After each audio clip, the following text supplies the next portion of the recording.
Otutugenda awo nga ugambye musical break. Olabikako ewakayanja ku 77 Dogs of Glory. Kyeki kutwalayo mu mbwe ensanvu mu musanvu. Ze kuva buto nga ndi mulokole badde musajja mulokole since childhood. Tukuze mu family nga ndokole. Waffe byaffu bimanye ensambi wali bagambe wa mulokole wali. Naye nti awo nalinga ngeza kukiteeka public.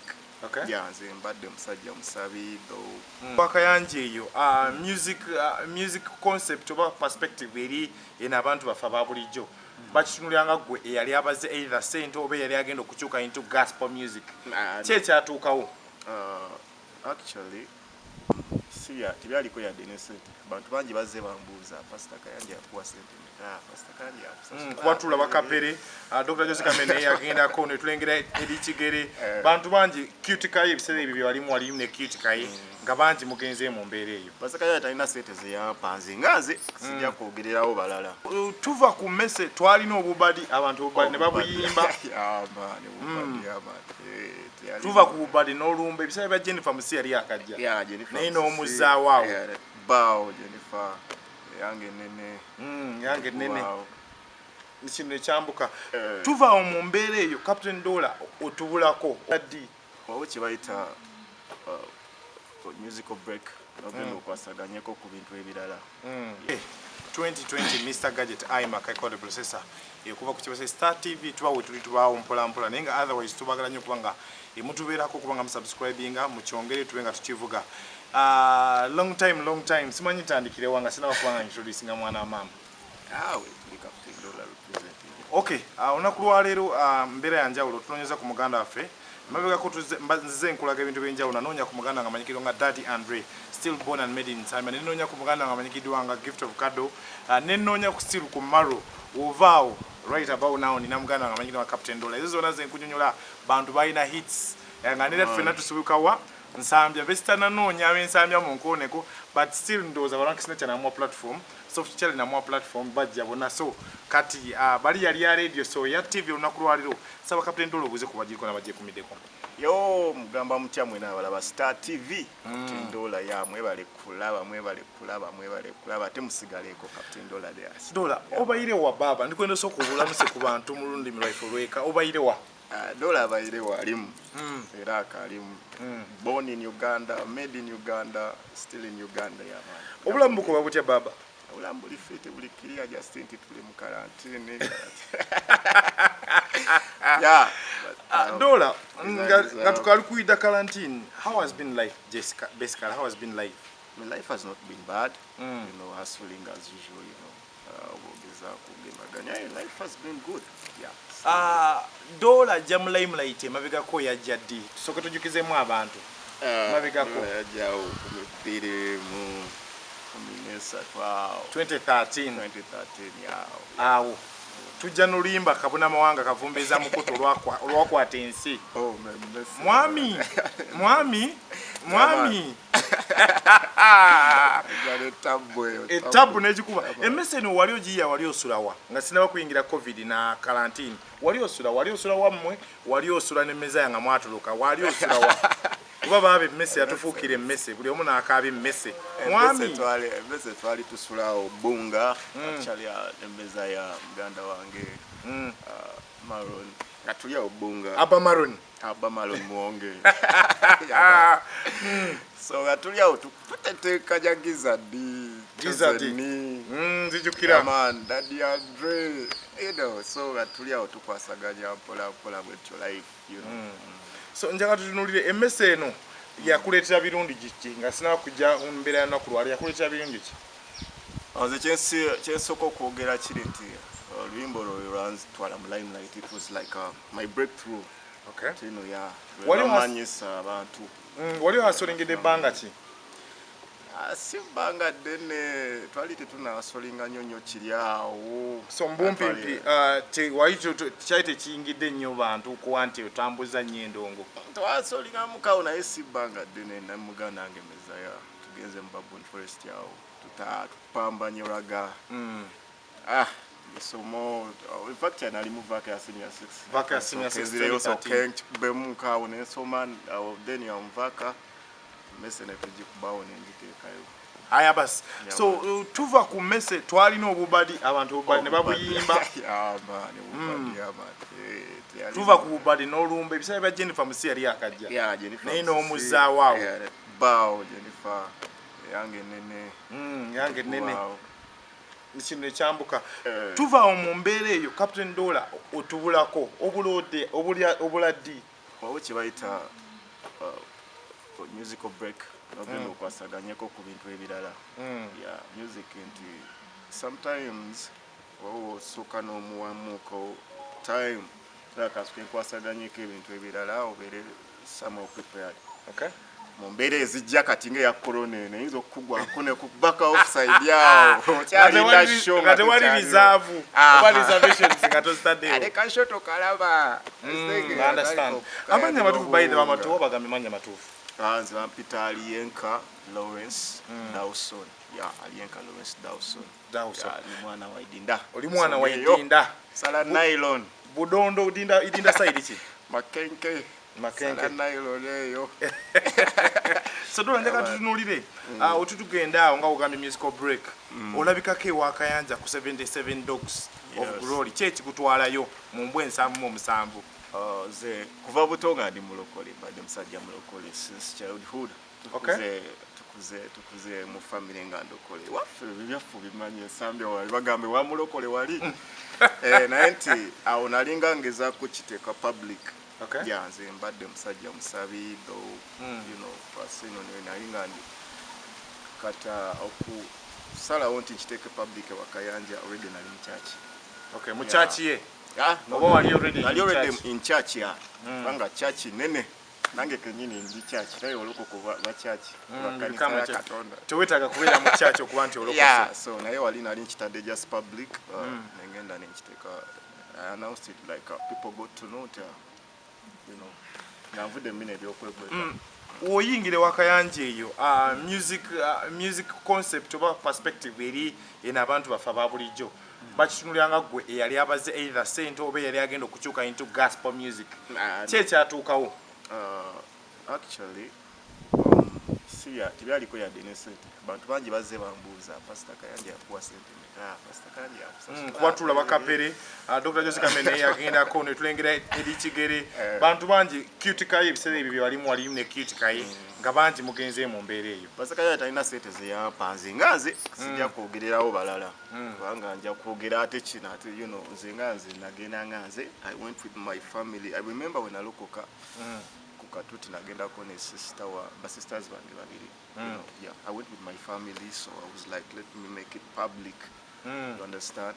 Pastor Kayanja talina sente ze ya kingdom bya Katonda Katonda tagaba nguzi anonya mitima tagaba sente jangu so ogenda bugenzi zinagenda nganzi because background yange na family yange tu living that life abantu muri balokole so njaka tunule tutuka Pastor Kayanja awo abantu ne balowooza okyuse omukudda ogenda kudda ne music ali mu mbeera ly'ettulu bali okuba nti atakyali wansi ne music w'omwoyo music w'abantu abakkiriza kyekikugaana okukolayo ennyimba awo ng'otuusa awo actually mbadde ndi mu ministry Pastor Kayanja yali asooka nampawo ministry so I recorded some gospel songs. Naye Kayanja nga yanteeka mu ministry era abadde ba following the 77 days of glory but there is a church I could come and worship and praise, you understand. So I was into ministry but music yet tugenda batutandika kati okumuta so ketwende actually twali tuplanize this year naye kati bya coronavirus nakatulinde bigwe so off tutunulira kati tutekinze musical break tugenze eno ku 77 days of glory njaka tutunulire tu reversing mu mabega katuni abantu balowooza before you took a musical break the problem was the management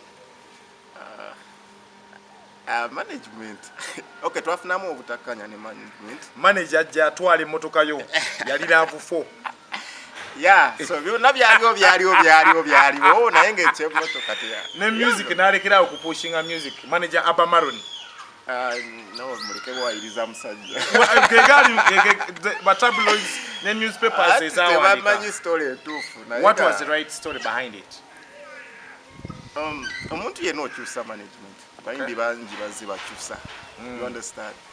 For the So, betterment.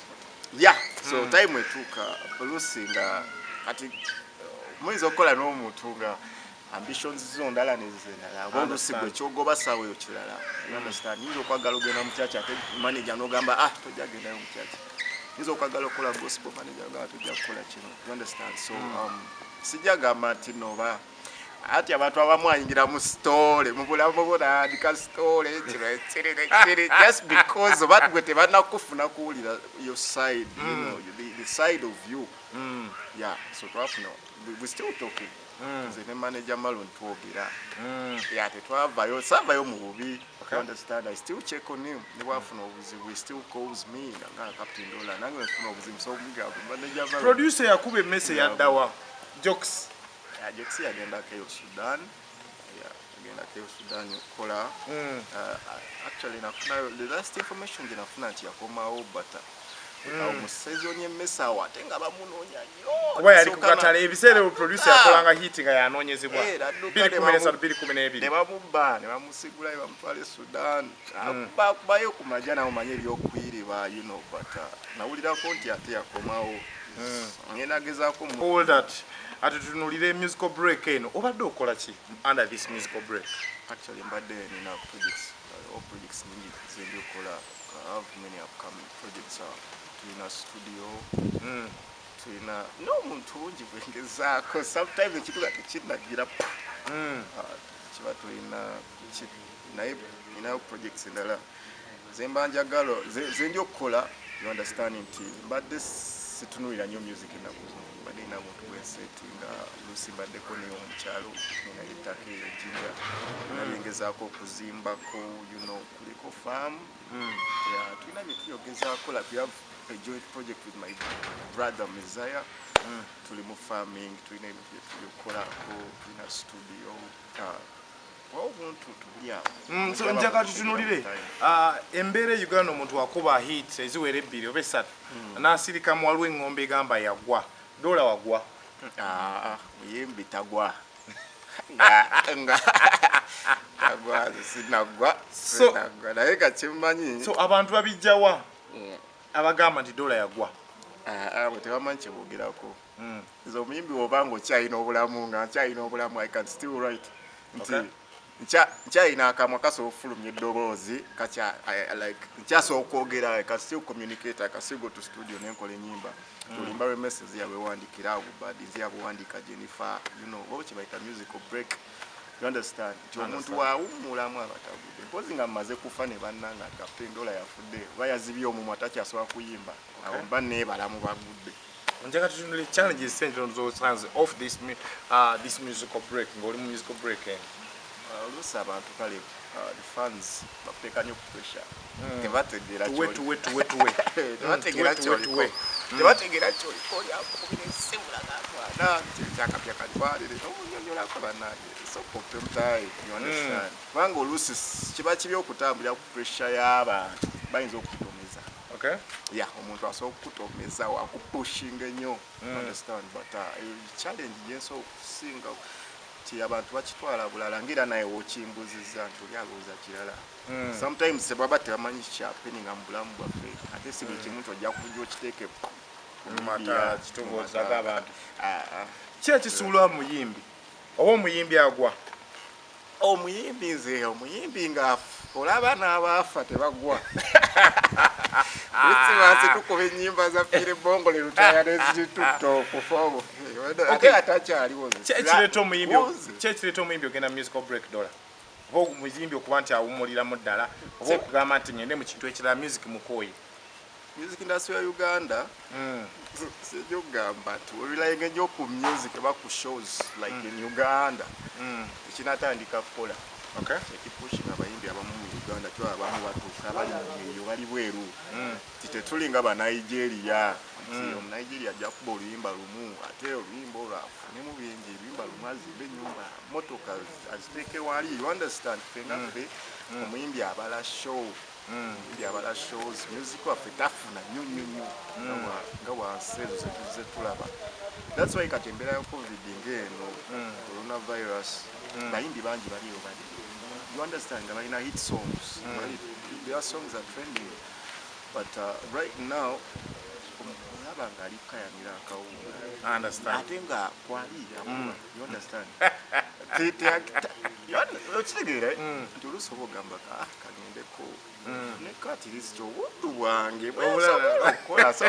So njagala tunule dola njagala tunulire nga tujja ahead of COVID-19. COVID-19 yakusanga wa coronavirus. Coronavirus asanga mu Kampala. City. Musite mwakusanze. Awakusanga mu city ono amateeko gayisa gakusanga waggo. Neera mu kibuga muno. Kibuga. Oba lockdown eno girangira. Kibuga actually dali ku TV ya kulaba. So nebalanga agriculture telikola telikola jowa inati mumire tulina kyakola omukulembeza omukulu ayogedde. Katambule. So njagala tutunulire abayimbi mu COVID ono basigadde mu relevant. Bakoze nyimba tonakola luyimba. No COVID coronavirus oluyimba mbula corona about sinakirowoozaako kubanga ekintu kiri buli wamu. Everywhere you go coronavirus amawulire terigulire ligira nga tiryogedde ku coronavirus. Bayimbi ennyimba bazikubye, you understand, kati teri kipya kyenyiza gamba abantu era nja bagamba munaabe engalo mukole keep a social distance what. So teri kipya kye. Ekyokubiri abayimbi bavuddeyo ne bagaba emmere okuba abamu okusigala nga bali relevant. Gwe mu mbeera eno odduukiridde otya abantu? Nange liraba ennyambi naye sijja genda mu mataala. Sijja kugenda nnyo mu kamera naye nga nange abagenze mu kamera beerabisa. Abamu babitaddemu competition like you know gundi akoze kino nange kakole kiri, you understand. Abantu bali mu kufa n'abamu okuyamba abantu ate bakifudde showbiz, you understand.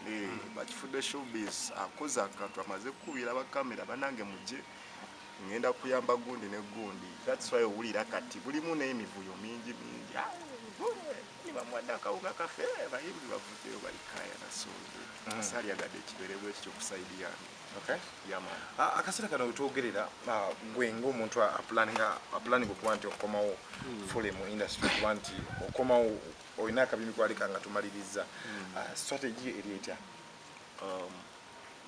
Actually nagezaako, you know, I'm trying to change baga twakyankana ne management right now. Badde sinafuna sagala kurashinga. Tonafuna manager? Yeah, sagala pika nnyo, sagala kola the same mistakes, you know. Webayo omuntu ayagala okuba nti afuna omukisa ogw'okumanaginga akola atya? Yeah, we can still link up, you know. Akusanga atya, akufuna atya? Social media kwendi Facebook, you can go Captain Dollar also kunonya social media, you know. Yeah, mwendi platforms Captain Dollar DOLLA. You understand better code. So but then uli muganda ngaswa tukukubira ndoze katutunulire obulamu buno badde ofuna otya sente kati kweze COVID-19 yonaze music biseera bya music wamukolera wali omuteka ku channel yo ya YouTube? Yeah. So you had your own YouTube channel? Yeah, I have a YouTube channel. It's still operating, understand? So omuyimbi nga gwe mu mbeera eno kati wali bivulu oba tewali kuweereza mu church kuba oli muweereza mu church oli omu ku ministers mu church ofuna otya ennyingiza eri etya? Ikugambye omuntu oba mugezi n'ofuna omuntu oteekayo wali korona ngono wagaana okukwata offside, you understand? Yeah, tino yansanga at least mukama nga yankwatiraku nga nange nsobola okujja akasente ebula kamere onyirira tukulabe onyirira anti bwe biba dread zaffe ziwajjako ekikumba ky'amaanyi adako waleka akakyuseemuko jasibyakiyayo bimanira kyukamuko nolajaka tutulire lasire kasinayo kuba nga tuwunzika musical ono nga tukomawo. Are we planning on singles, album, collabos? Actually, what are your plans before the management comes in kuba nawe olina okusanga nga weetegese? Actually soccer, it's gonna be I'm thinking of branding. I'm rebranding actually. By changing the names? No, not the names, but the style of music that I've been doing for the people. Abasinga webawulira erinnya Captain Dollar. Ajjukira bujukiza eri mwami ebirowoozo bikukola abantu balowooza wali owemula oluyimba olwali lutegeeza ki by the way alisiwemula zali bebabeseka Eriwa y'omu nnyumba. abantu balina just tino engeri gye balabamu ebintu abantu ebintu babiraba bulala ojja kujayogere ku mbwa this dog ogambe nembwa agambe So you were telling me about ahead of you plans branding, the branding collabos. Yeah, have you done yet what wali nyimba zenina ne producer like producer Andre, we have some new projects. Okay, that is good. Pushing yeah, so Papa CD like Papa CD kubanga you know, so nyimba projects nyingi zejogeza ko kubanga nkula I think more of positive songs, positive vibes. Okay. Yeah, sometimes I roll a captain